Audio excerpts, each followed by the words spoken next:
उसके बाद गैलुसेक।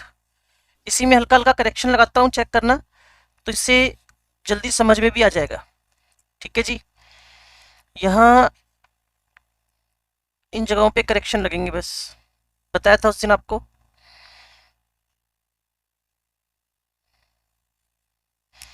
क्या करेक्शन लगेंगे आपको पता ही है। लो जी, शुरू करते हैं इसको। सबसे पहली बात हमें करना क्या है,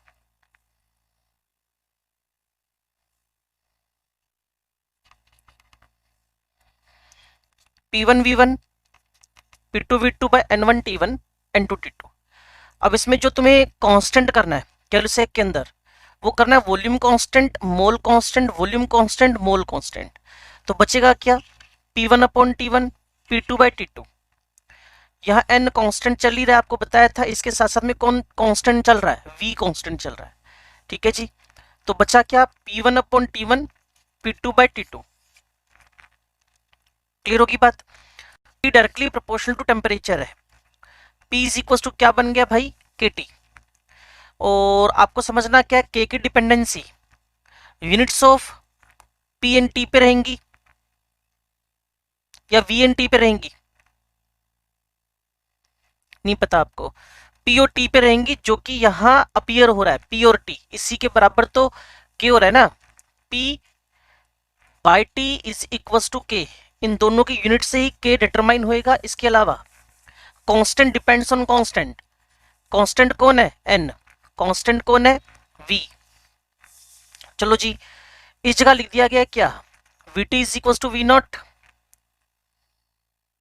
इज इट।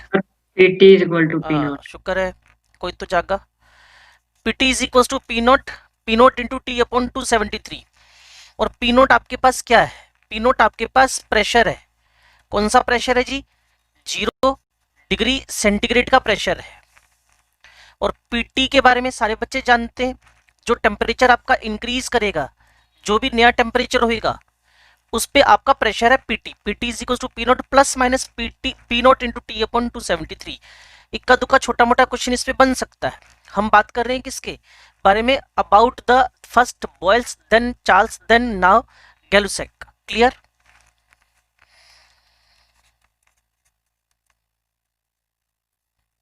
और वैसे आपको बताया था, सीधा कंबाइंड गैस इक्वेशन लिख लो, P1/V1 सारे के सारे लॉज अभी एवोगैड्रो तक उसके अंदर ही इंक्लूडेड है। इसमें क्या करेक्शन लगाओगे भाई, इसमें यहाँ जो V है, यहाँ जो V है, यहाँ V/T है। क्लियर, यहाँ जो V है, ओके। और यहाँ जो आपके पास डिस्कशन अबाउट PPP कर रखा है, आपको भी थोड़ी देर पहले बताया, गैलुसेक कब है, जब वॉल्यूम कांस्टेंट करके चल रहे हो। ठीक है जी, तो प्रेशर वर्सेस टेम्परेचर का graph directly proportional, but should be 0 kelvin. और आपको वही सेम बातें कॉपी पेस्ट करनी है, वही सेम बातें कॉपी पेस्ट करनी है, बस यहाँ P नॉट हो जाएगा। क्लियर है। और जब भी 0 डिग्री सेंटीग्रेड, तो प्रेशर 0 नहीं हो सकता भाई, कैसे जी 0 नहीं होंगी, वॉल्यूम इनका 0 नहीं होएगा, तो प्रेशर कैसे 0 हो सकता है। वॉल्स को उठा के लियो तब भी बात समझ में आ जाएगी। हाँ, थर्ड लो थर्मोडायनेमिक्स के अकॉर्डिंगली -273 डिग्री सेंटीग्रेड, 0 केल्विन कर लो तो हम थोड़ा सोच सकते हैं इसके बारे में कि सारी की सारी मोशन, सारी की सारी जो मूवमेंट्स हैं वो बंद हो गई हैं। क्लियर।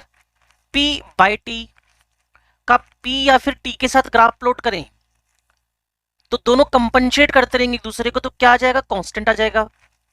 और वही कंपैरिजन मैंने आपको क्या बताया, अगर यहाँ पे ग्राफ प्लॉट कर रहा हूं किसका, P का और T का, तो यहां मेरे पास कौन हो जाएगा, V1 V2 V3 जो भी है।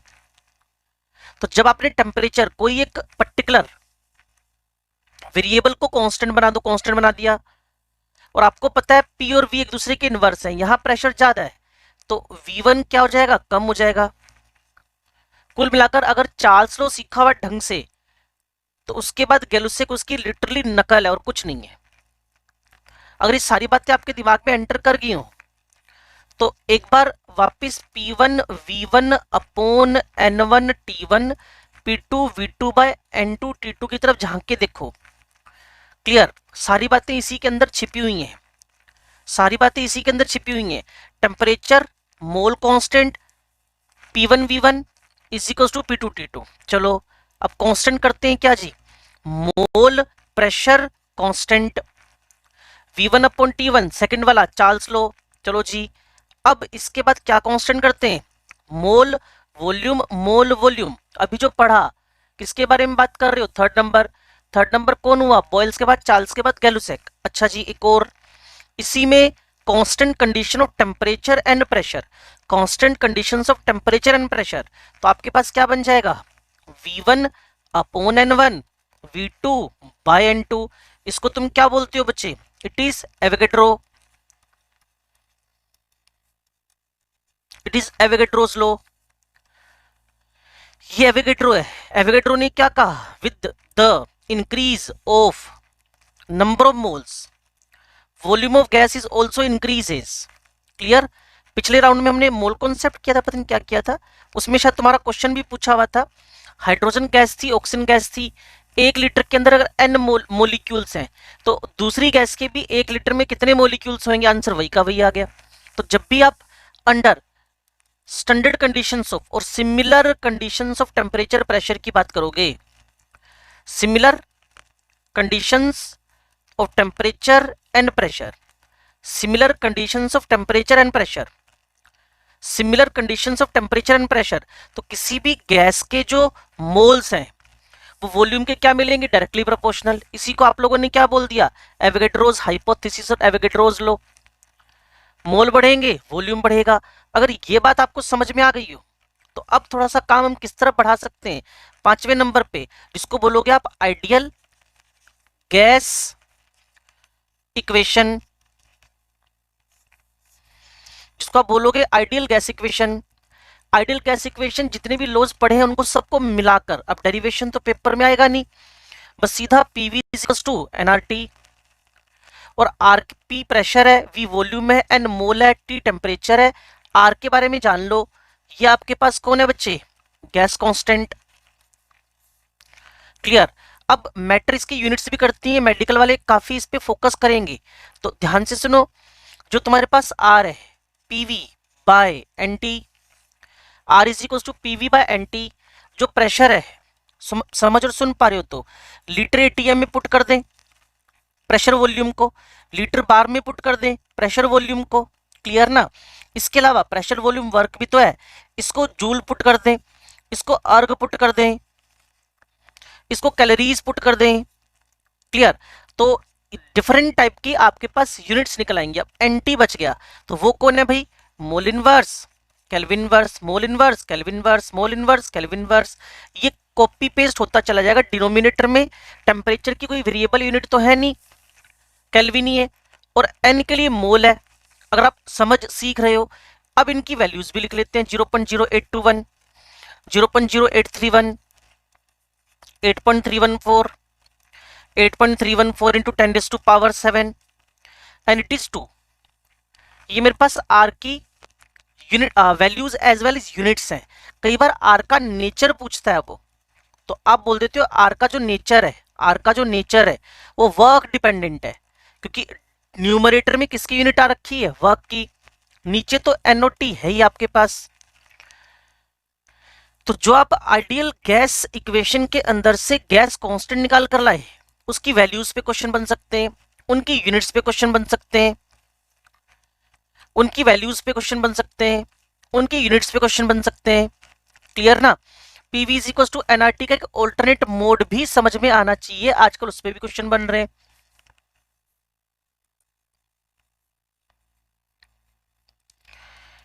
PV is equal to NRT का एक और फॉर्म समझ में आना चाहिए, PV is equal to NRT का, that is PM is equal to DRT। आप अपने बुकलेट के अंदर चेक करोगे, इस पर भी ढेरों क्वेश्चन मिल जाने। PM is equal to DRT। P आपके पास कौन, अगर यहां से समझ में आए तो प्रेशर है, और जो N था मास बाय मोलिकुलर मास था, तो ये मोलिकुलर मास है किसका, जो भी गैस वैस लेके चलोगे, ये उसका प्रेशर है, ये उसकी डेंसिटी है। R के बारे में बोलने की नीड है नहीं, इट इज गैस कांस्टेंट, और T टेम्परेचर है। तो कई बार गैस का मोलिकुलर वेट निकलवा लेगा आपसे, कई बार गैस का मोलिकुलर वेट निकलवा लेगा आपसे, तो PM is equal to DRT से मोलिकुलर वेट निकाल देना। कुल मिलाकर मेरे पास दो इंपॉर्टेंट बातें आ गई हैं, PV is equal to NRT, PM is equal to DRT. Molecular weight निकालना, डेंसिटी कंपेयर करना, क्वेश्चन तो बहुत सारे बन सकते हैं, क्लियर ना। मोलिकुलर वेट डिटरमाइन करवाना, डेंसिटी डिटरमाइन करवाना, आर की यूनिट्स पे क्वेश्चन पूछना, आर की वैल्यूज पे क्वेश्चन पूछना, क्लियर। तो कुल मिलाकर ideal gas equation is very very important. चलो आगे बढ़ते हैं। अब नेक्स्ट मेरे को मिलेंगे Dalton sir.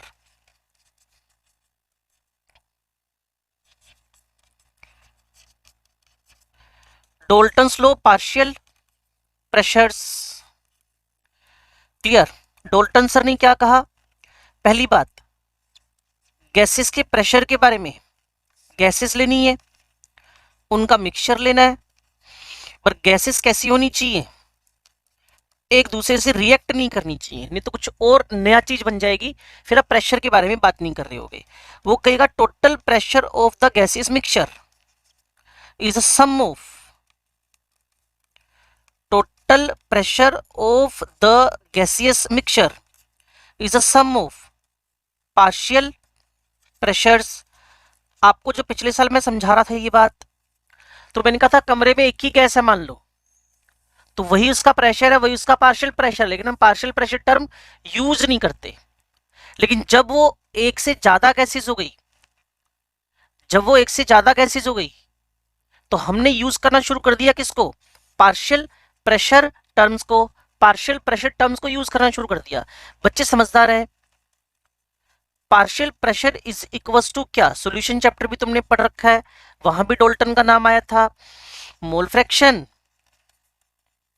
Into total pressure. Mole fraction क्या चीज है, Na, Na plus NB, NB Na plus NB. मान लो ये सोल्यूट है तो उसका मोल फ्रैक्शन, मान लो ये सोलवेंट है उसका मोल फ्रैक्शन। टोटल प्रेशर से जब मल्टीप्लाई करोगे तो इंडिविजुअल प्रेशर्स मतलब पार्शियल प्रेशर निकलते चले जाएंगे। तो किसी कमरे के अंदर 3-4 गैसेज है, नॉन रिएक्टिव है, नॉन रिएक्टिव है, इसका मतलब अमोनिया पर HCl पे ये फंडामेंटल अप्लाई नहीं हुआ, क्योंकि दोनों एक दूसरे से रिएक्शन करके सॉलिड बना गए। कल परसों से किसी बच्चे से बात हो रही थी मोल कॉन्सेप्ट के बारे में, क्लियर ना, तुम्हारे बाद ही आएगा वो बैच ना, वो NH4Cl मोल कॉन्सेप्ट हो रहा था उनका, तो अमोनिया HCl लिख करके अमोनियम क्लोराइड बना गए। वहां ये फंडामेंटल अप्लाई नहीं हुआ। क्यों नहीं हुआ, इसलिए नहीं हुआ क्योंकि डॉल्टन्स ने जो बातें की थी वो नॉन रिएक्टिव गैसेस के बारे में की थी।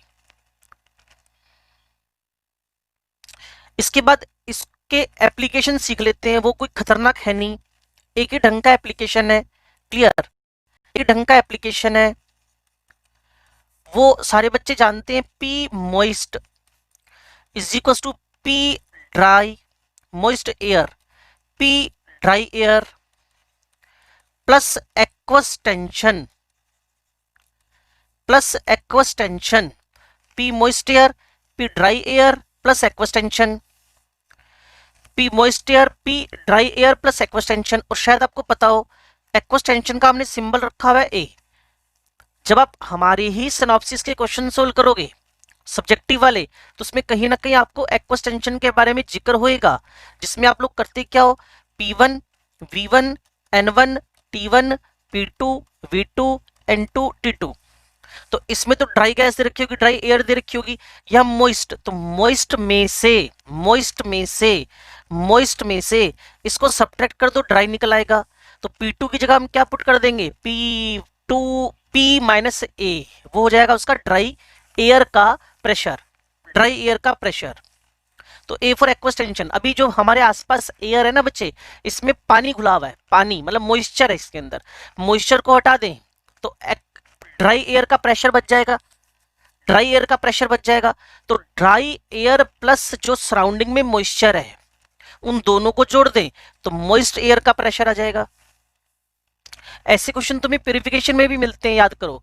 उसने कहा जी सो एंड सो गैस को वाटर के डिस्प्लेसमेंट मेथड से, डाउन डिस्प्लेसमेंट मेथड से इकट्ठा कर लिया, ऊपर जो नाइट्रोजन इकट्ठी हुई, ड्यूमा मेथड याद करो, उस नाइट्रोजन का वो मॉइस्ट फॉर्म में प्रेशर देता था, और साथ में देता था ब्रैकेट में क्वेश्चन खत्म होते ही इतने डिग्री पे एक्वस टेंशन 15 mm है, 20 mm है, तो आप मॉइस्ट में से एक्वस टेंशन घटाकर ड्राई निकाल लेते थे। Yes sir. ठीक है जी। मुझे बोलते बोलते 16 मिनट हो गए। एक पहली आवाज आई है मुझे लगता है अब मेरे पास ना। तो डोल्टन लॉ, पार्शियल प्रेशर और उसके एप्लीकेशन। अब आपको पता है किस तरह पढ़ रहे हैं हम लोग। Very important, that is Graham's law of diffusion.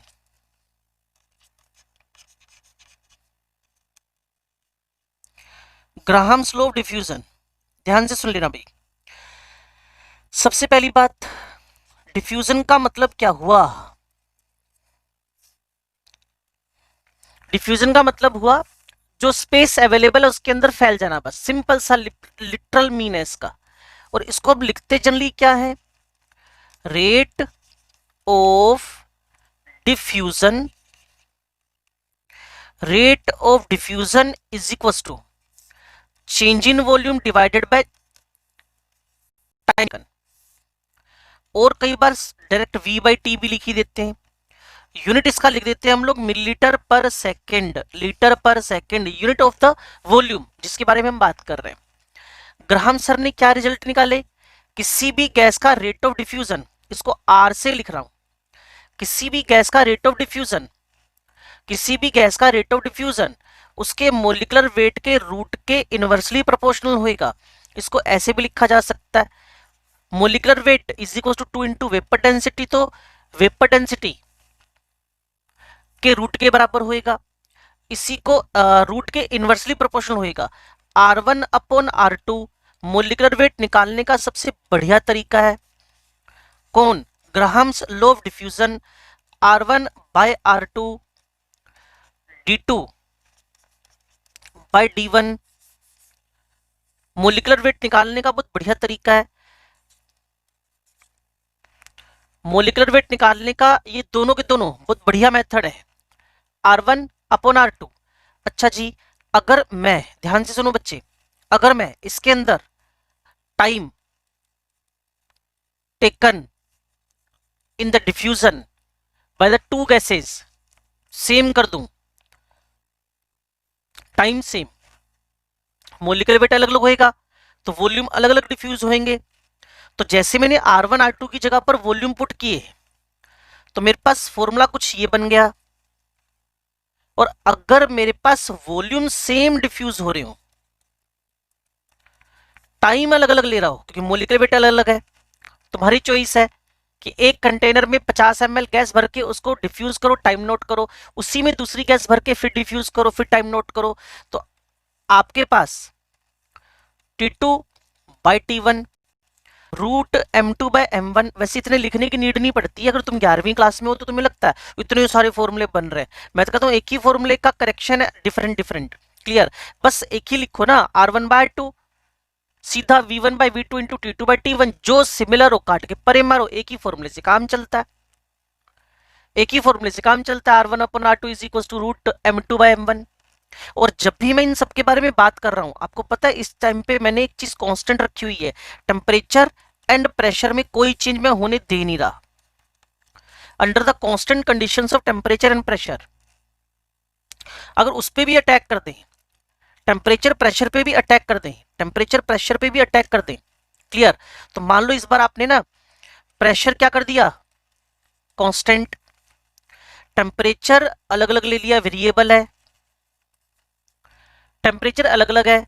तो मैंने बच्चों से कहा टेम्परेचर, बच्चे कहते जी ज्यादा इसमें बोलने की नीड ही नहीं है, अब सिंपल VRMS चेक कर लो, आप सीधे VRMS चेक कर लो।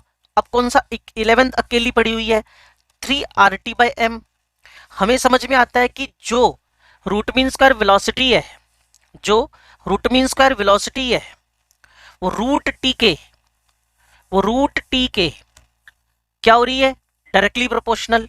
तो अगर आप यहां R1 अपॉन R2 और साथ में पुट कर देते हो M2 बाय M1, बस साथ में क्या आ जाएगा, T1 bye T2, T1 bye T2, क्योंकि टेम्परेचर बढ़ेगा रेट ऑफ डिफ्यूजन बढ़ता चला जाएगा। इसमें किसी को कोई कंफ्यूजन आ रहा हो तो सीधी सीधी बात करो। टेम्परेचर बढ़ेगा, रेट ऑफ डिफ्यूजन बढ़ता चला जाएगा। इस सिंपल को ऐसे समझ लो, दो गैस सिलेंडर, एक 25 डिग्री पे, एक 100 डिग्री पे, तो किसमें से गैस फास्ट डिफ्यूज होएगी? बराबर गैस भरी दोनों में, बराबर वॉल्यूम है दोनों का, सेम ही गैस है, तो ज्यादा टेम्परेचर वाली। हाँ, जिसका टेम्परेचर ज्यादा होएगा वो डिफ्यूज फास्ट होएगी। मोलिकुलर वेट अगर सेम चल रहे हैं, सेम ही गैस भरी है दो सिलेंडर में, तो साफ सी बात है जिस पे टेम्परेचर ज्यादा वो फास्ट डिफ्यूज हो जाएगी, वो फास्ट डिफ्यूज हो जाएगी। एक होता है वर्ड डिफ्यूजन, एक होता है वर्ड इफ्यूजन। डिफ्यूजन एक इफ्यूजन, इफ्यूजन। और जब आप इफ्यूजन की बात करो ना, बस उसमें एक स्मॉल ओरिफाइस की हेल्प ले लेते हैं, जैसे कि मैंने आपको क्लास में बताया था कि जब आप स्मॉल ओरिफाइस लाइक इस तरीके से करो, तो स्मॉल ओरिफाइस से जब कोई गैस एक्सपेंड करे तो उस फिनोमिनन को हम लोगों ने क्या बोलना शुरू कर दिया? डिफ्यूजन की जगह पे वर्ड लगा दिया इफ्यूजन। डिफ्यूजन की जगह पे कौन सा वर्ड लगा दिया? इफ्यूजन। हो सकता है मेरी बात को समझ पा रहे हो डिफ्यूजन इफ्यूजन को? Yes sir. ठीक है जी। Yes sir. तो अगर मैं इस बार यहां प्रेशर को तो कर दूं वेरिएबल और टेम्परेचर को क्या कर दूं? कांस्टेंट, तो आपके पास R1/R2। हाँ भी बताएगा कोई क्या फॉर्मूला बनने वाला है? कोई तो होगा जिसको थोड़ा सा आइडिया होगा इस बारे में। P1/P2। P1/P2, क्योंकि किसी गैस में प्रेशर जितना ज्यादा होएगा, किसी गैस में प्रेशर जितना ज्यादा होएगा उतना उससे गैस फास्ट डिफ्यूज इफ्यूज करेगी, उतना गैस उससे फास्ट डिफ्यूज इफ्यूज। अब बच्चा कहेगा वो रूट में क्यों नहीं डाला आपने?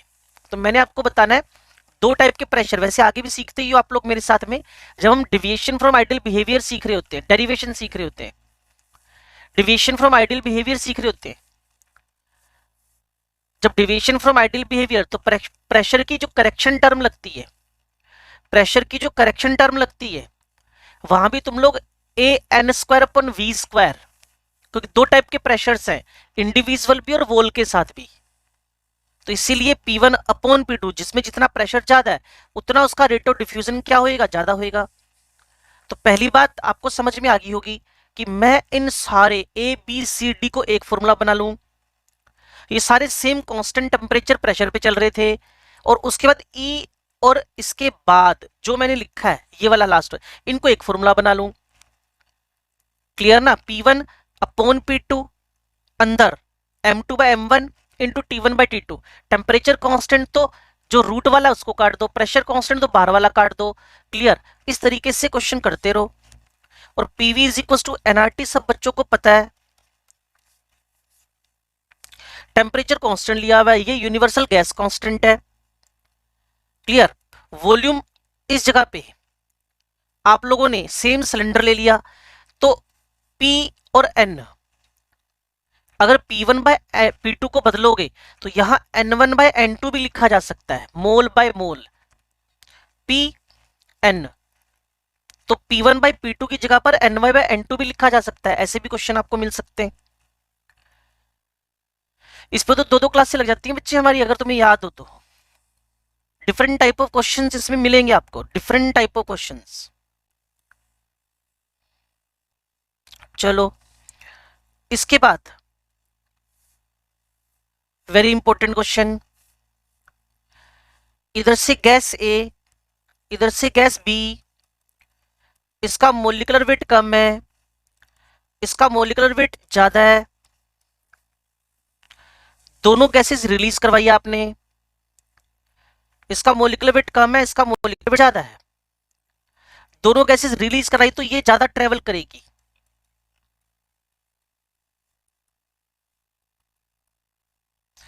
इसका डिस्टेंस ट्रेवल्ड ज्यादा है, इसका डिस्टेंस ट्रेवल्ड कम है, तो जो गैस जितनी हल्की है, जो गैस जितनी हल्की है उसका रेट ऑफ डिफ्यूजन उतना ज्यादा है।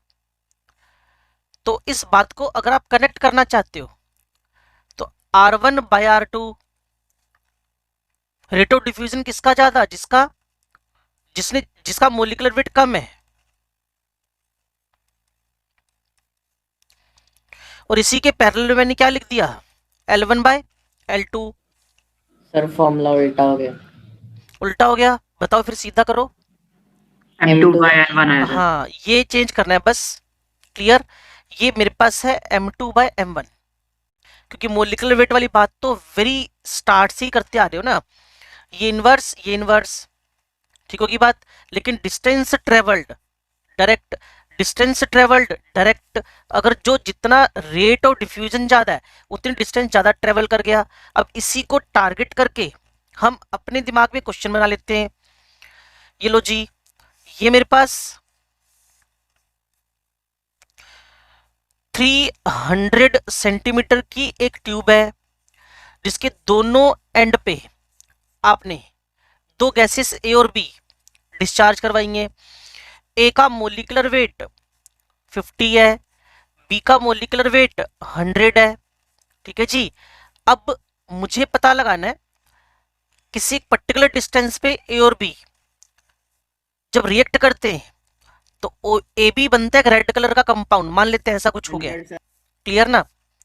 तो ए का मोलिकुलर वेट क्या है, कम है, ये डिस्टेंस ज्यादा ट्रेवल करेगा, तो मान लेते हैं x सेंटीमीटर डिस्टेंस ट्रेवल किया और ये 300 माइनस x डिस्टेंस ट्रेवल किया। तो आपने करना क्या भाई, अब रूट M2/M1 L1/L2। तो अगर मैं इसको लिख रहा हूं x, जिसका मोलिकुलर वेट, सॉरी, इसको मैं लिख रहा हूं a, ये मेरे पास L1/L2 है, ये a है, ये b है, ये a है, ये b है, b का मोलिकुलर वेट 100, a का molecular wait 50, distance travelled by a x है, distance travelled by b 300 minus x है। जैसे ही रूट हटाओगे, ये 2/1 रूट हो रखा है, ये x/300 माइनस x हो रखा है। अब इसको कैसे सोल्व करना चाहते हो, आपकी चॉइस है। 176 आ रही है sir x is equal to 176। Clear. तो जो दूसरी डिस्टेंस है ये a एंड से है और b एंड से, रिमेनिंग पार्ट आ जाएगा 124। ये a एंड से है, b एंड से जो डिस्टेंस आएगी वो आपके पास आ जाएगी क्या, 124।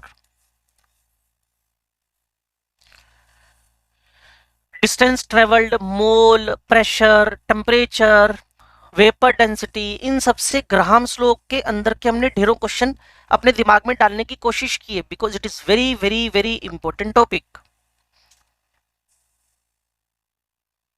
बोलो भाई, कोई शक? Yes sir. No sir.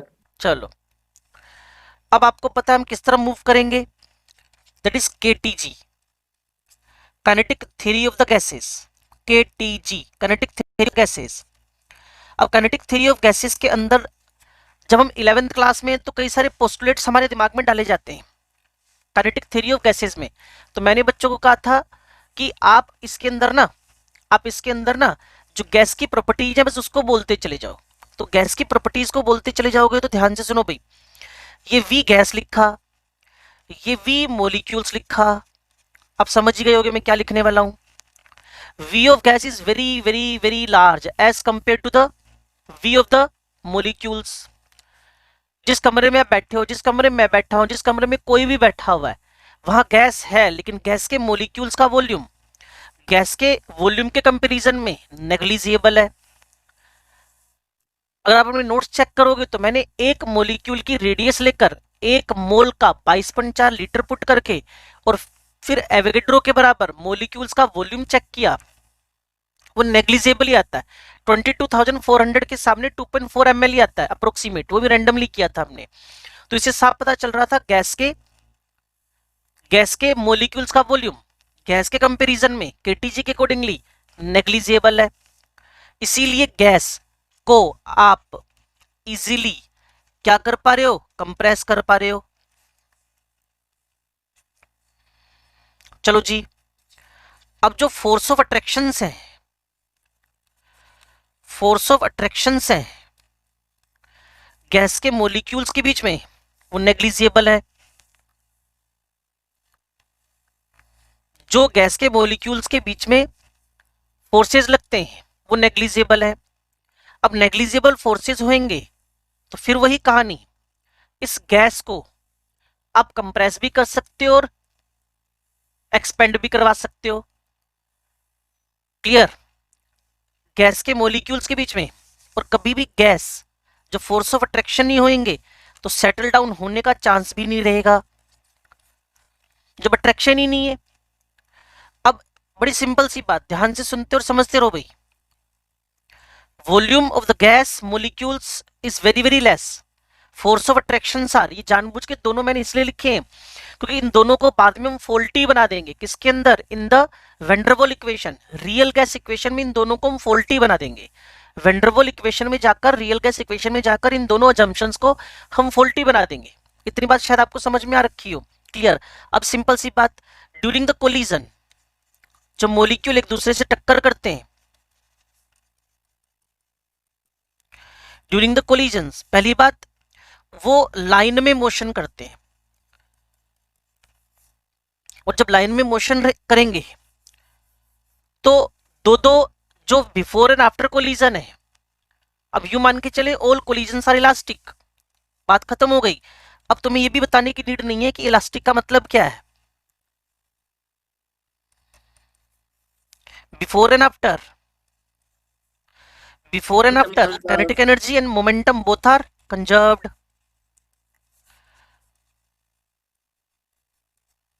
Before and after kinetic energy and momentum both are conserved. टक्कर से पहले, टक्कर के बाद में सब कुछ क्या पड़ा रहेगा? कंजर्व। जब वो एक दूसरे से टक्कर करेंगे तो लीनियर मोशन कर रहे होंगे। Before and after kinetic energy and momentum both are conserved. अब एक और बात, क्या काइनेटिक एनर्जी जो मॉलिक्यूल्स की है वो एब्सोल्यूट टेम्परेचर के डायरेक्टली प्रोपोर्शनल है। एब्सोल्यूट टेम्परेचर मतलब केल्विन टेम्परेचर, अगर आपको पता हो तो। kinetic energy is directly proportional to absolute temperature, mean Kelvin temperature. Clear है इतनी बात? इसके बाद आप क्या रख सकते हो? Kinetic gas equation, kinetic gas equation, kinetic gas equation. Kinetic gas equation क्या है जी? PVC equals to 1/3 small n u या V RMS square C square, जो तुम्हारे मन में आ रहा हो। कुल मिलाकर root mean square velocity is the most accurate speed of the molecules. Root mean square velocity is the most accurate speed. Root mean square velocity, इसी रूट मीन स्क्वायर वेलोसिटी से अब अपने सिनॉप्सिस में जाकर एक बार झांक लेना सारे के सारे केटीजी पे। मेनली तो दो केटीजी हमें समझ में आनी चाहिए, पहला और दूसरा। कोलिजन हो रही है, टक्करें कैसी हैं? इलास्टिक है। काइनेटिक एनर्जी एब्सोल्यूट टेम्परेचर के डायरेक्टली प्रोपोर्शनल है। Kinetic gas equation PV is equal to 1/3 MnC square है। इसी PV को 1/3 कैपिटल M, क्लियर है, और U या V RMS का होल स्क्वायर, ये इसका मोलिकुलर वेट बन गया। M इंडिविजुअल मास था, इंडिविजुअल मास था, अकेले अकेले मॉलिक्यूल का मास था। इसी से हमारे पास काइनेटिक एनर्जी का फॉर्मूला डिराइव हो जाएगा, 3/2 nRT, 3/2 RT, क्लियर, 3/2 KT। ये सिंगल मॉलिक्यूल का है, मोल का, सॉरी, ये सिंगल मॉलिक्यूल का है, ये सिंगल मॉलिक्यूल का है। हो सकता है आप में से कुछ बच्चों को इस K की वैल्यू पता हो। यहां जो K है ये मेरे पास BOLTZMANN बोल्ट्जमान कांस्टेंट है। बोलो जी। 1.38 into 10 raised per minus 1.38 into 10 raised to power minus 23 is 3 unit joule kelvin inverse mole inverse. ये सिंगल मॉलिक्यूल का है, इसी को हम लोग एवरेज काइनेटिक एनर्जी भी बोल देते हैं, क्योंकि आपने किया क्या, जो 1 मोल लिया था ना उसी में नंबर का डिवाइड कर दिया, तो क्या निकला है? सिंगल मॉलिक्यूल का या एवरेज निकला है। 3/2 nRT जब मोल दे रखे हो, 3/2 RT जब एक मोल दे रखा हो, 3/2 KT जब सिंगल मॉलिक्यूल दे रखा हो।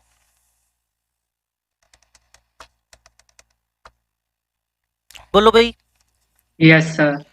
क्लियर है? ध्यान से सुन लो बात को। उसने अगर मोलर काइनेटिक एनर्जी पूछ ली, मोलर, तो 3/2 RT है। अगर उसने molecular kinetic energy, average kinetic energy पूछ ली, मोलिकुलर, मोलिकुलर मतलब single molecule, molecular single molecule, molecular kinetic energy पूछ ली, 3/2 KT है। सिर्फ टेम्परेचर पे डिपेंडेंसी है उसकी, उसकी सिर्फ टेम्परेचर पे डिपेंडेंसी है। अगर आप एग्जैक्टली बातों को सुन और समझ पा रहे हो तो काइनेटिक एनर्जी के डिफरेंट फॉर्मूले आ गए। Kinetic energy 3/2 nRT, 3/2 RT, 3/2 KT। फर्क बता दो। अगर वो बोलते 2 मोल, 3 मोल, 10 मोल, 50 मोल, तो पहले से निकाल लो। बोलते मोलर काइनेटिक एनर्जी, कैलकुलेट करो। और आपको पता है थर्मोडायनामिक्स से मोलर मोलर मोलर मतलब क्या, पर मोल, वो फिर इंटेंसिव हो जाती है। मोलर काइनेटिक एनर्जी क्या हो जाएगी, इंटेंसिव। फिर वो मोल वोल बढ़ने से बढ़ेगी नहीं। जब नाम ही उसने क्या बोल दिया, molar kinetic energy, molecular kinetic energy, आप पर मोल फिक्स कर रहे हो, पर मोलिक्यूल फिक्स कर रहे हो, तो वो कैसी प्रॉपर्टी हो जाएगी आपके पास, इंटेंसिव। जैसे कौन हो गई, specific heat and molar specific heat, sorry molar heat capacity intensive हो गई है। जबकि 3/2 nRT तक क्या चल रहा था, एक्सटेंसिव चल रहा था, सिर्फ काइनेटिक एनर्जी पूछा हुआ है तब।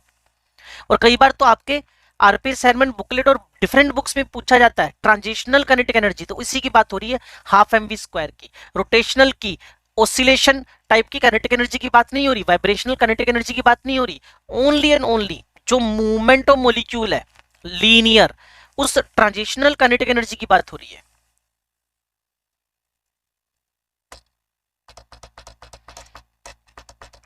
सो गए Yes, क्या? sir. No, sir. चलो अच्छी बात है, No, तो sir. सोना भी नहीं चाहिए। अब आपके पास Maxwell distribution of the velocities है, जो तुमने केमिकल काइनेटिक्स में भी सीखा था। Maxwell Boltzmann distribution of speeds, distribution of speeds, distribution of the velocities. तो जनरली हमारे दिमाग में 3 टाइप की वेलोसिटीज आएंगी, VRMS, 3RT/m, 3PV/m, 3P/t। सबसे बड़ी प्रॉब्लम तुम फंसाओगे इसके अंदर यूनिट्स की। तो ध्यान से सुन लो भाई, अगर मुझे ऑक्सीजन मॉलिक्यूल देकर, टेम्परेचर देकर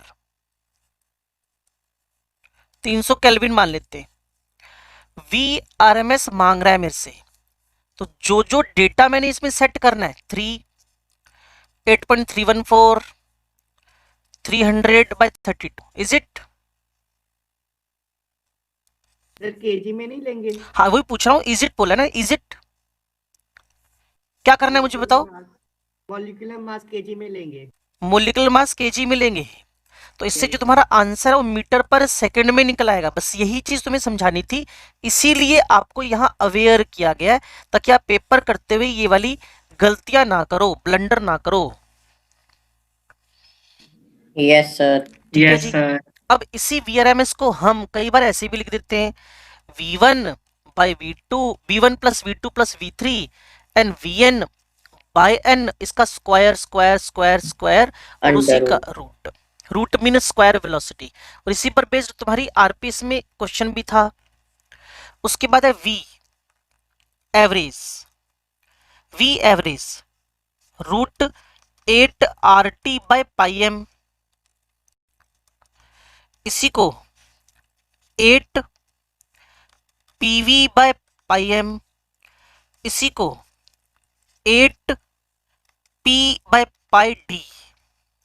हरकतें वही पुराने वाली हैं। V एवरेज जब लिखने जा रहे हो, तो जितनी भी स्पीड्स आपको दे रखी होंगी,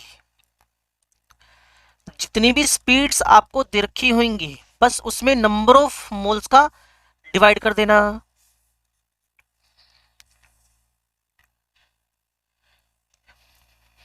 क्या महान जनता को ये सारी बातें समझ में आ रही हैं? Yes, sir. हाँ जी उसके सर. बाद है Yes, sir. Most probable speed 2RT/m, two PV by M two P by D, और decreasing order of different speeds. सबसे बढ़िया वाला टॉपिक है ये, decreasing order of the speeds. Clear? V R M S सबसे ज्यादा है, वी एवरेज उससे कम है, जिसका नाम मोस्ट प्रोबेबल स्पीड है उसकी वैल्यू सबसे कम है। ये 1.732 का रूट है, 3 का रूट ये ना, तो 1.732, ये 8 बाय पाई 1.6 और ये 1.4। अब देख लो इतना फर्क है, क्योंकि मैंने यहाँ 3 का रूट ले लिया, यहाँ 8 बाय पाई का रूट ले लिया और यहाँ 2 का रूट ले लिया।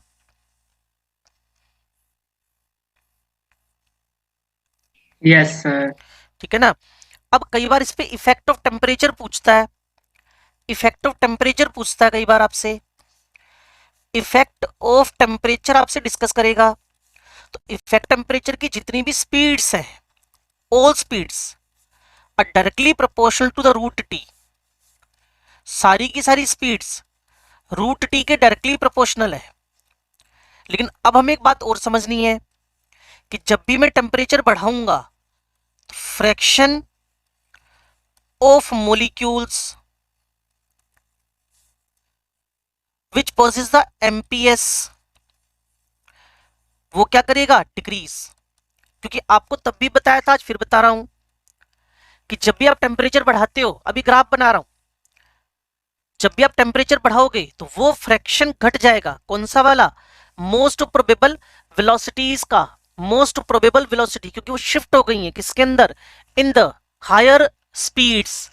लोअर स्पीड शिफ्ट हो गई है हायर स्पीड में, लोअर स्पीड शिफ्ट हो गई है हायर स्पीड में।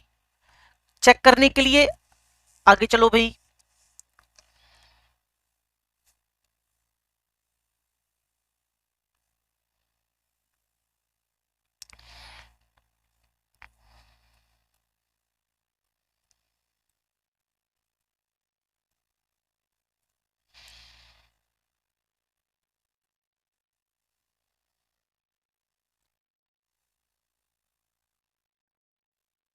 हो सकता है कुछ याद आ गया हो। Yes, sir. Yes, sir. Yes, sir.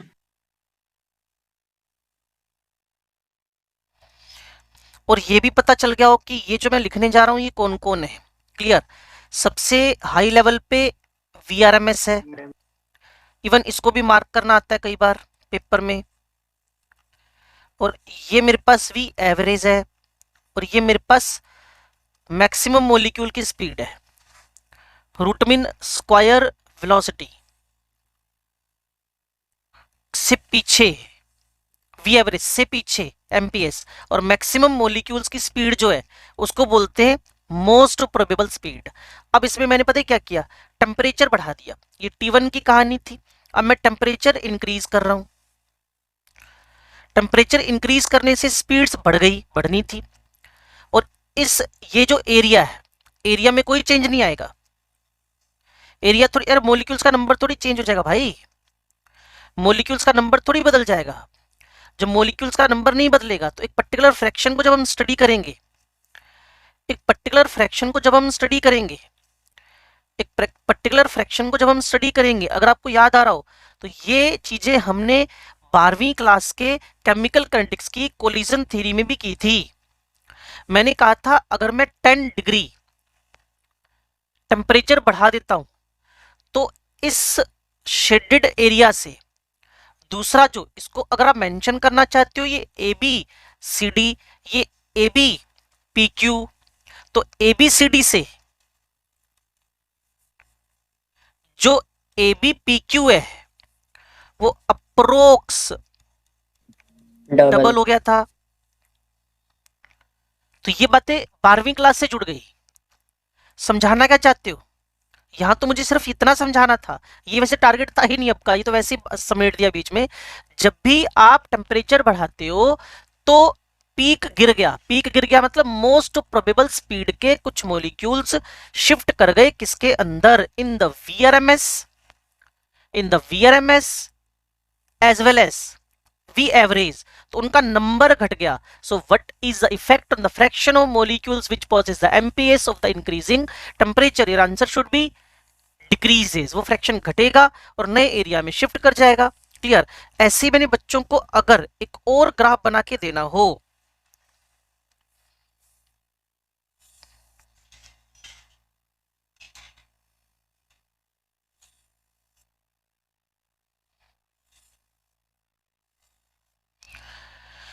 यहां मैंने पता क्या किया, टेम्परेचर कांस्टेंट ले लिया, दो डिफरेंट गैसेस ले ली, यहां फ्रैक्शन ऑफ मॉलिक्यूल्स ले लिए, इस जगह पर स्पीड्स ले ली.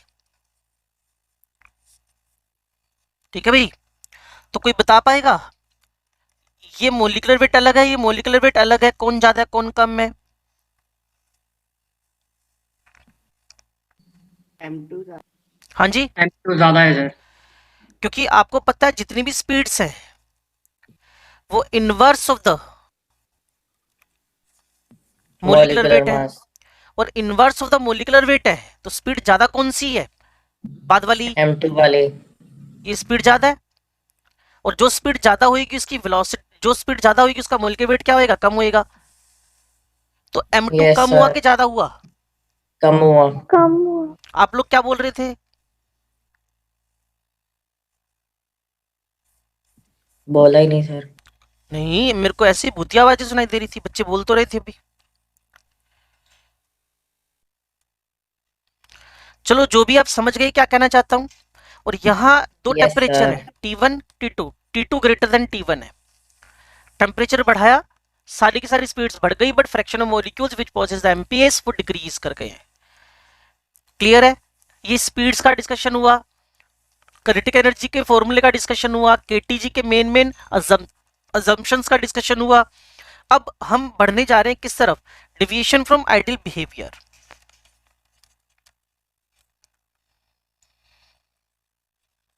Deviation from ideal behaviour.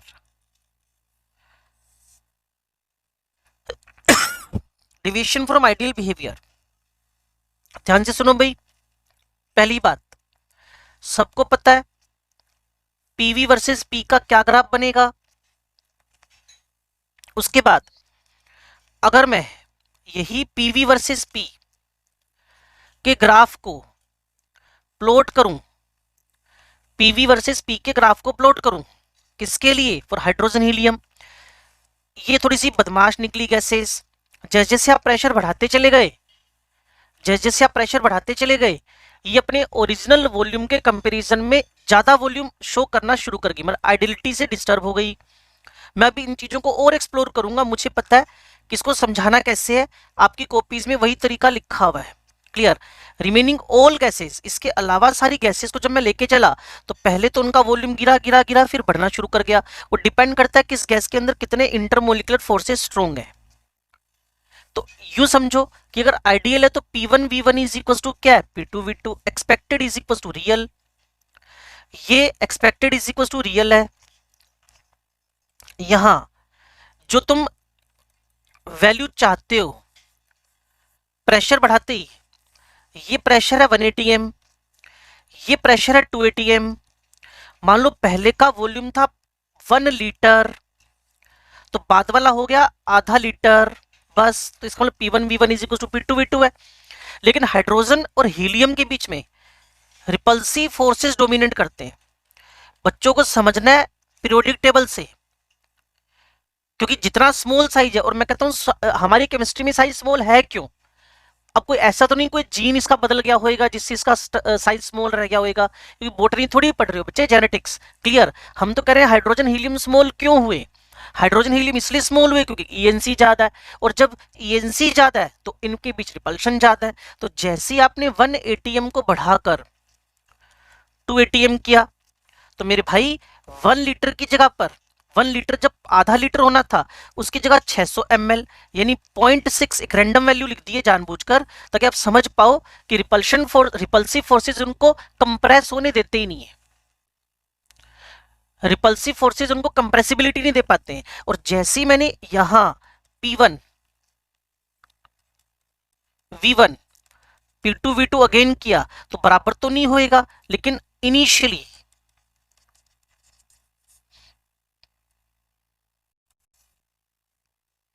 Initially ये वापस वही 1 ATM है, ये 1 लीटर है, ये 2 ATM है।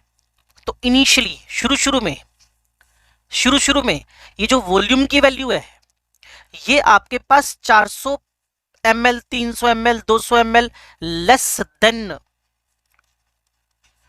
500 ml। क्यों? क्योंकि इनके बीच में कौन एग्जिस्ट कर रहा है, उसको बोलते हैं अट्रैक्टिव फोर्सेस, तभी तो गैस लिक्विफाई हो रही है। लेकिन थोड़ी देर बाद जब प्रेशर बढ़ गया तो किसी कंडीशन में जिसको तुम बोलते हो boils temperature, for a range of pressure ये आइडियल बिहेव करता है थोड़ी देर के लिए, लेकिन उसके बाद गड़बड़ हो गया मामला। उसके बाद क्या हुआ? when gases are very close तो मेरे भाई सभी के बीच रिपल्शन लगने लगते हैं। कोई ज्यादा क्लोज है तो रिपल्शन लगता ही लगता है उसके बाद। तो ये कंडीशन यहां तक की, फिर यहां तक की, फिर ऊपर की रेंज में चले गए। तो जो गैसेस हाइड्रोजन हीलियम के अलावा है वो 3 तरीके का बिहेवियर शो कर रही हैं।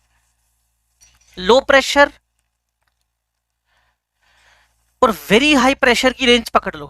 क्लियर ना? तो कुल मिलाकर गैसेस में सबसे पहले अट्रैक्शन फोर्सेस थे, फिर boils temperature, a range of pressure when gas behaves ideal, nitrogen 50 degree पे सो अप टू 100 ATM वो आइडियल होती है, एनसीईआरटी का डेटा है, अप टू 100 ATM।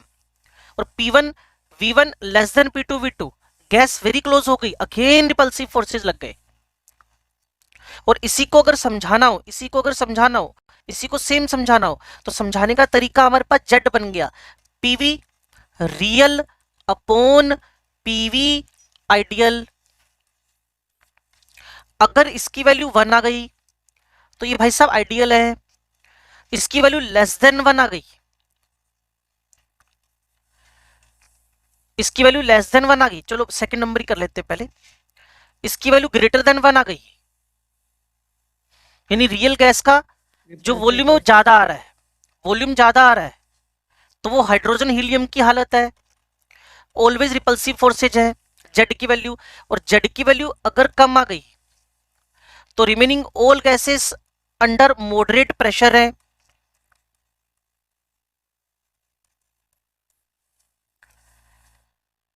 और शायद आपको पता हो कि कंप्रेसिबिलिटी फैक्टर और compressibility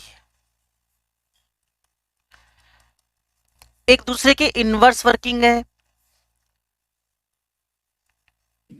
yes sir. Compressibility and compressibility factor एक दूसरे के इनवर्स वर्किंग है। अगर किसी गैस का कंप्रेसिबिलिटी फैक्टर ज्यादा है तो ठीक है, हाइड्रोजन हीलियम या फिर सारी की सारी real gases at high pressure. दूसरी बार बोल रहा हूं, मान लो किसी गैस का जेड 1 से ज्यादा है, compressibility factor is greater than 1, compressibility factor is greater than 1 greater than 1 greater than 1। Okay, जब किसी का कंप्रेसिबिलिटी फैक्टर 1 से ज्यादा है तो उसकी कंप्रेसिबिलिटी कम है, तो आप हाइड्रोजन हीलियम की बात कर रहे हो, बिल्कुल कर रहे हैं जी। तो इसका मतलब उनके बीच में कौन से फोर्सेस डोमिनेंट है? Repulsive forces. अगर जेड की वैल्यू 1 से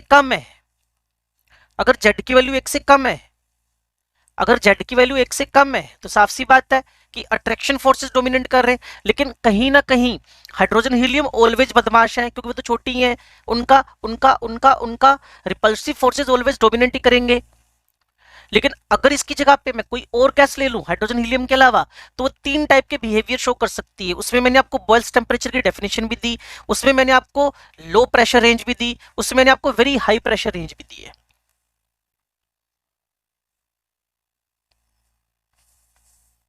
अपने Yes, नोट्स sir. चेक करना, पिछले साल मैंने इसको बीकर बना के समझाया था। अब मैंने थोड़ा सा शॉर्टकट यूज किया, लेकिन इससे सारी बातें समझ में आ सकती हैं।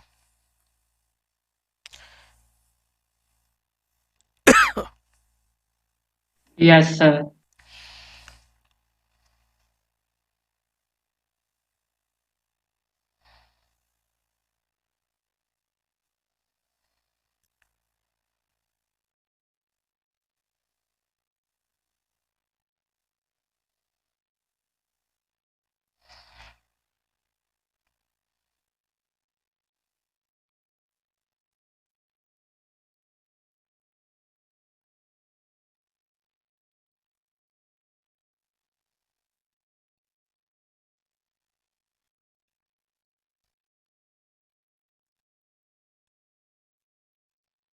यहां प्रेशर वेरी हाई है, यहां प्रेशर वेरी हाई है। जब प्रेशर वेरी हाई है तो सारी गैसेस क्या हो चुकी हैं, रिपल्सिव फोर्सेस डोमिनेट कर चुके हैं। तो अगर मैं वी रियल और वी आइडियल का कंपैरिजन करवाऊं, सोच समझ के जवाब देना भाई, इनमें से कौन सा वी रियल है और कौन सा वी आइडियल है। आगे वाला भी आइडियल है। आगे वाला वी आइडियल और पीछे वाला वी रियल है। नहीं, आगे नहीं वाला नहीं भी सर, रियल है सर। उल्टा कर दिया। नहीं मैंने नहीं कर दिया, तुमने करवाया। हाँ। आगे वाला वी रियल है, पिछले वाला वी आइडियल है। ऐसा कारण क्या है, इसके पीछे कारण ये वाला है,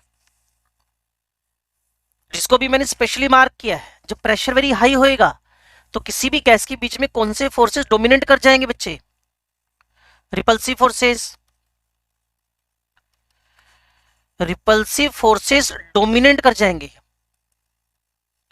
और जब रिपल्सिव फोर्सेस डोमिनेट करेंगे, जब रिपल्सिव फोर्सेस डोमिनेट करेंगे तो मेरे भाई वॉल्यूम एक्सपेक्टेड से भी ज्यादा आएगा, दब ही नहीं रही gas.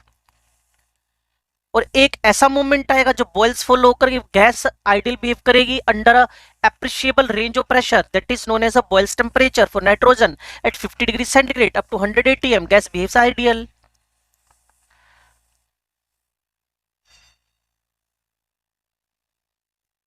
Yes sir. PV real upon PV ideal compressibility factor, इस पर भी इक्का दुक्का क्वेश्चन बन जाना है। क्लियर। और अब मैं आपको आइडियल गैस इक्वेशन लिख के बता रहा हूं, क्योंकि एग्जैक्ट टाइम मेरे पास 12 मिनट बचे हुए हैं आपके लिए ना। तो real gas equation, Van der Waals equation, real gas equation, इसको डेराइव नहीं करेंगे अब। क्लियर।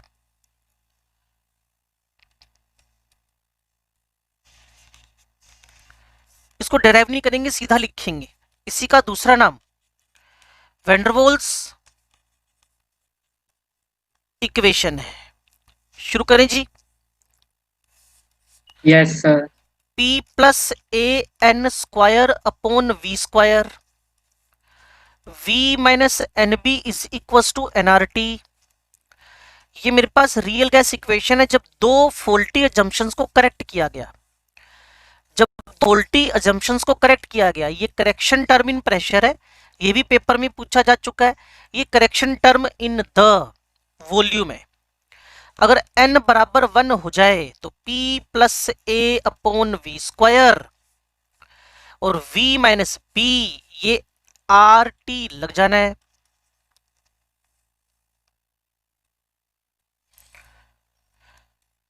अब पहला ही क्वेश्चन यहां जो बनेगा ना, वो पता ही क्या बनेगा, unit of A and nature of A. तो आपको पता ही प्रेशर टर्म है, A N square upon V square, A is equal to P V square upon N square.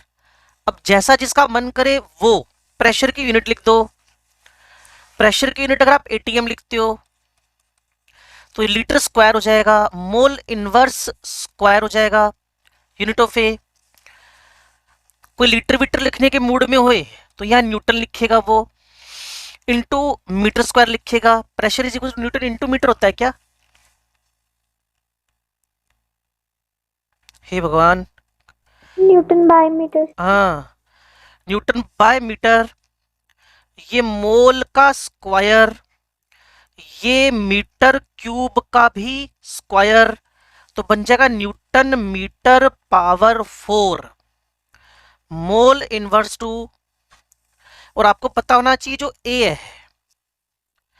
ये indication of the attraction forces है। जो ए है वो इंडिकेशन ऑफ अट्रैक्शन फोर्सेज है। पिछले वाले ग्राफ के अंदर जितना इसकी डेप्थ बढ़ गई, जितनी इस ग्राफ की डेप्थ बढ़ गई, जितनी इस ग्राफ की डेप्थ बढ़ गई, जितना ये deep deep deep deep deep deep deep deep जाएगा, उतना ए की वैल्यू क्या करेगी, बढ़ेगी, अट्रैक्शन फोर्सेस बढ़ेंगे।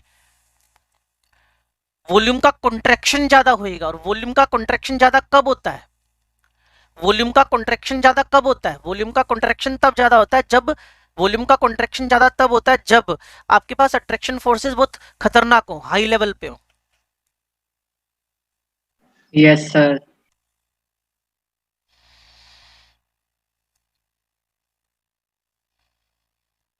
चलो जी, इसके बाद यूनिट ऑफ बी, बी को हम बोलते क्या है, वो वाला वॉल्यूम जो मूवमेंट के लिए अवेलेबल नहीं है, रिस्ट्रिक्टेड वॉल्यूम, को वॉल्यूम, एक्सक्लूडेड वॉल्यूम, जहां बैठे हो वो जगह मूवमेंट के लिए अवेलेबल नहीं है, उनको बोल देते हैं रिस्ट्रिक्टेड वॉल्यूम, को वॉल्यूम, एक्सक्लूडेड वॉल्यूम, रिस्ट्रिक्टेड, को, एक्सक्लूडेड। सुन पा रहे हो तो अच्छी बात है।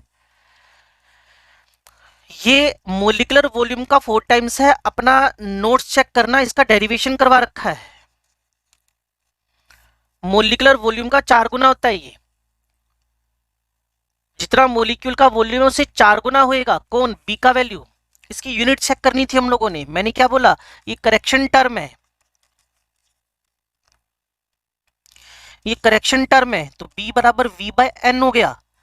क्लियर? तो v को लीटर लिखा तो ये मोल इनवर्स हो गया, इसको मीटर क्यूब लिखा तो ये मोल इनवर्स हो गया।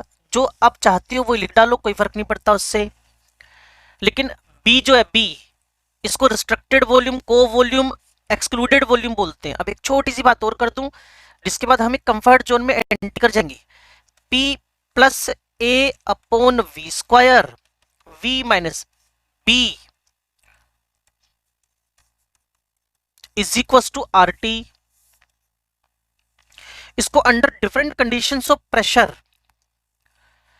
Under different conditions of pressure, temperature, volume apply करना है। तो मैं इसमें कुछ ज्यादा तामझाम करता नहीं हूं, मुझे सिर्फ इतना सीखना है कि अगर कोई gas high temperature low pressure पे हो, तो मुझे हाई टेम्परेचर लो प्रेशर पे हो, हाई टेम्परेचर लो प्रेशर, तो गैस आइडियल है, गैस आइडियल है। तो गैस आइडियल है तो इसने सिंपली पीवी बराबर आर टी ओबे कर लिया, जेड बराबर 1 ओबे कर लिया।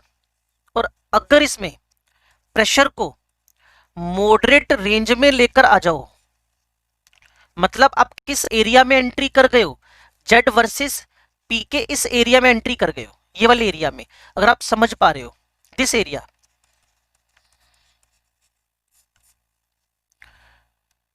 इस एरिया में कौन डोमिनेट कर रहा था? Attraction forces. तो कहानी खत्म करो बस फिर। P A upon V square, V R T, P V A by V R T, P V. Clear? R T minus A by V, P by R T by R T, A upon R T V. ये भाई साहब Z है, ये भाई साहब 1 है, ए upon R T we. कुल मिलाकर आप इस जोन में जब एंट्री कर चुके हो, तो यहां अब आप जेड की वैल्यू भी कैलकुलेट कर सकते हो, ए अपॉन आर टी वी। ये बताना चाहता था मैं आपको।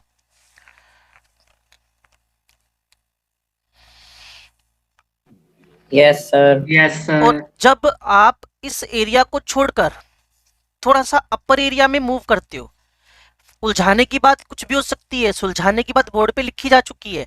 जब प्रेशर वेरी हाई वाली रेंज में चला गया, तो आप कहीं ना कहीं एक नए जोन में एंट्री कर गए हो। कौन से जोन में? इस वाले जोन में, या फिर इसके अकॉर्डिंगली इस वाले जोन में,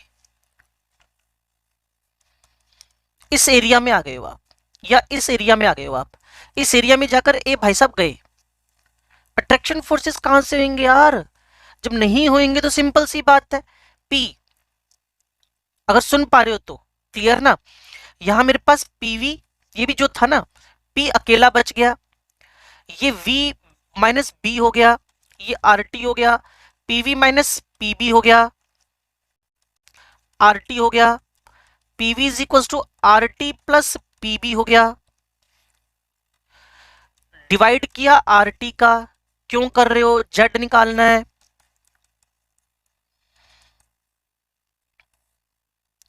तो Z is equal to 1 plus PB by R T. अब जेड की वैल्यू निकाल सकते हो इस जोन के अंदर।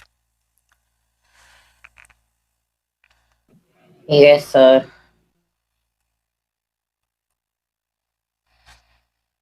तीन कंडीशन इनफ है, एक आइडियल, एक लोअर हिस्सा और जिसमें ट्रैक्शन फोर्स है, एक अपर हिस्सा जिसमें रिपल्शन फोर्सेज है। क्लियर ना? 4 मिनट बचे हैं, इसमें 3 फॉर्मूलों पे बात कर लें। उसको बोलते हो आप लोग क्या? Liquefaction of the gases. Gas का लिक्विफेक्शन करने जा रहे हो,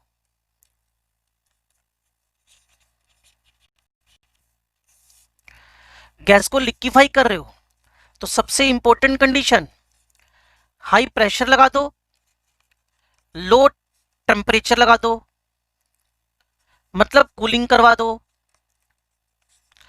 3 क्रिटिकल कंडीशन में सबसे पहली कंडीशन होती है TC, 8A upon 27 RB, 8A upon 27 RB, 8A upon 27 RB, ये मेरे पास क्रिटिकल टेम्परेचर है। और क्रिटिकल टेम्परेचर क्या? A particular temperature above we can't liquefy the gas, but we can liquefy the gas at TC, use PC। अगर समझ में आ रहा हो तो CO2 का एग्जांपल ले लेते हैं। 31.1 डिग्री सेंटीग्रेड पे तुम्हारी CO2 लिक्विफाई हो जाएगी 73 ATM यूज करने पर। और 73 ATM कौन है? ये CO2 का क्रिटिकल प्रेशर है। तो TC is equal to 8A upon 27 RB। और अगर ये दोनों कंडीशन मेंशन कर दो तो PV is equal to NRT concept बोलते हुए तब का जो वॉल्यूम फिक्स होएगा वो VC होएगा। क्या मतलब निकला? At TC and PC the volume occupied by the 1 mole of CO2, नाम क्या दे दिया उसको? Critical volume. तो high temperature and low temperature and high pressure, these two conditions are favorable conditions for the liquefaction। Liquefaction में सबसे बड़ी problem, सबसे बड़ा जो हमारे रास्ते में ऑब्स्टेकल है वो कौन है? टीसी। अगर टीसी समझ में आ गया, किसी भी गैस का टीसी पता चल गया, critical temperature, you can liquefy the gas easily. अगर उससे नीचे रखते हो तो सिर्फ प्रेशर यूज करो, अगर उस पर रखते हो तो प्रेशर क्रिटिकल वाला यूज करो। आप में से कितने बच्चों को पीसी का फॉर्मूला पता है और वीसी का फॉर्मूला पता है? PC is equal to A over 27B square।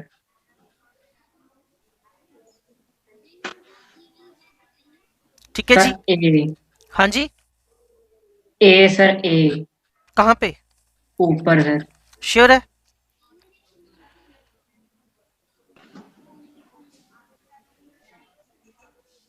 तभी वो जब रखोगे ना PCVC अपॉन RTC तो 8/3 बचेगा, 3/8 बचेगा ना तब।